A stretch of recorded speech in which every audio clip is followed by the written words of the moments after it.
اعوذ باللہ من الشیطان اللعین الرجیم بسم اللہ الرحمن الرحیم۔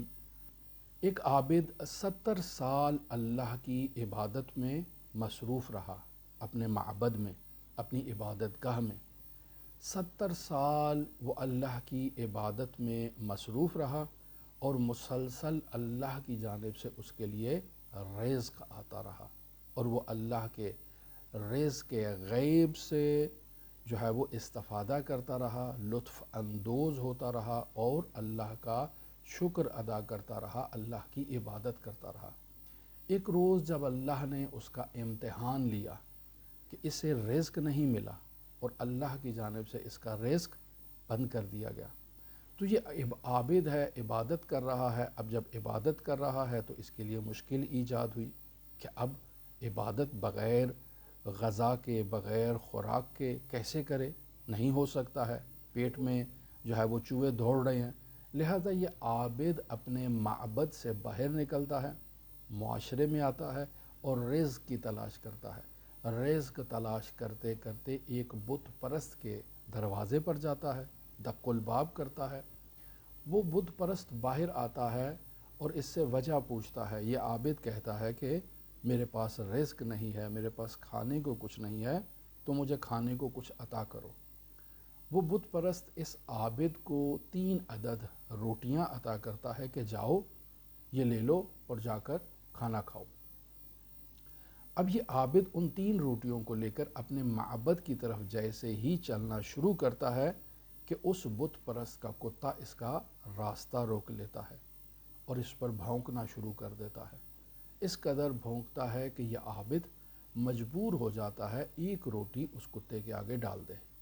وہ کتا خاموش ہو جاتا ہے اور روٹی کھانا شروع کر دیتا ہے۔ جیسے ہی وہ روٹی مکمل ہوتی ہے، وہ کتا دوبارہ عابد کے پیچھے بھاگتا ہے اور پھر اس عابد کے اوپر بھونکنا شروع کر دیتا ہے۔ اس قدر بھونکتا ہے کہ عابد مجبور ہو جاتا ہے ایک اور روٹی اس کتے کے آگے ڈال دے۔ کتا اس دوسری روٹی کو بھی کھا لیتا ہے اور پھر دوبارہ اس عابد کا پیچھا کرتا ہے۔ اب عابد ہے اور اس کے ہاتھ میں صرف ایک ہی روٹی ہے، اور کیا کرے؟ یہ کتا بھونک رہا ہے اور عابد کے لیے اب اور کوئی راستہ نہیں ہے۔ وہ تیسری روٹی بھی اس کتے کے آگے پھینک دیتا ہے اور پھر اس کتے سے کہتا ہے کہ تم کس قدر بے حیا ہو، کس قدر بے شرم ہو۔ میں تمہارے مالک کے پاس آج کیا 3 روٹیاں لینے کے لیے چلا گیا، تم نے تینوں ہی مجھ سے چھین لی اور تینوں مجھ سے واپس لے لی۔ اللہ نے اس کتے کو زبان عطا کی کہ وہ اس عابد کو نصیحت کرے، اور کتا ایک زبان فصیح سے کلام کرتے ہوئے اس عابد کو کہتا ہے کہ تو نے 70 سال اللہ کی عبادت کی ہے اور 70 سال وہ تجھے رزق دیتا رہا ہے۔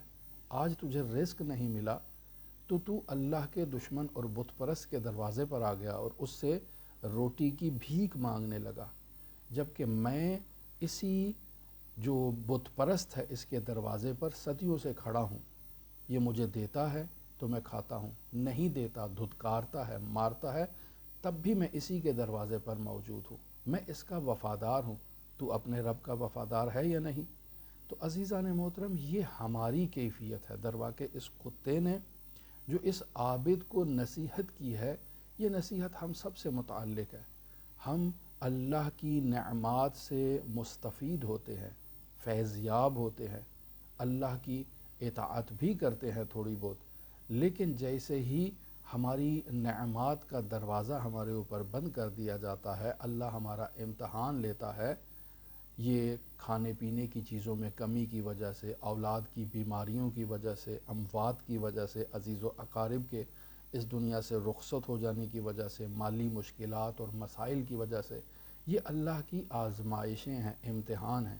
جیسے ہی ہمارے اوپر یہ آزمائشیں اور امتحان آتی ہیں، ہم اللہ سے شکوہ و شکایت کرنا شروع کر دیتے ہیں۔ ہم اللہ کے غیر کے دروازے پر جاتے ہیں اور اس سے مدد کا تقاضا کرتے ہیں۔ آج تک ہمیں اللہ دے رہا تھا، اب جب ہمارے لیے مشکل آئی ہے تو ہم فلاں ہمسائے کے پاس، فلاں دوست کے پاس، فلاں عزیز کے پاس جو ہے وہ جاتے ہیں اور جا کر ان سے مشکل کو حل کرنے کی مدد مانگتے ہیں۔ ہمیں روٹی دے دو، ہمیں کھانا دے دو، ہمیں کپڑے دے دو، ہمارے بچے بیمار ہیں ان کے علاج میں مدد کر دو۔ یہ عزیزان محترم کیا ہم بھی اسی عابد کی طرح تو نہیں ہو گئے؟ تو در واقع خداوند متعال بس اوقات اپنی بعض موجودات کے ذریعے سے انسانوں کی رہنمائی کرتا ہے۔ یہ وہی نقطہ ہے جسے علماء کرام عرفاء اعظام بیان کرتے ہیں کہ انسان اگر قابل ہو تو اللہ اس در و دیوار کو اس کے لیے مربی قرار دے گا، اور ان در و دیوار کے ذریعے سے اس کے لیے ہدایت کے دروازے کھلیں گے، اللہ اس کے لیے خود رہنما مقرر کرے گا۔ جیسے اس عابد کے لیے ایک کتے کو اللہ نے رہنما کے طور پر بھیجا کہ یہ کتا اس عابد کی رہنمائی کرے۔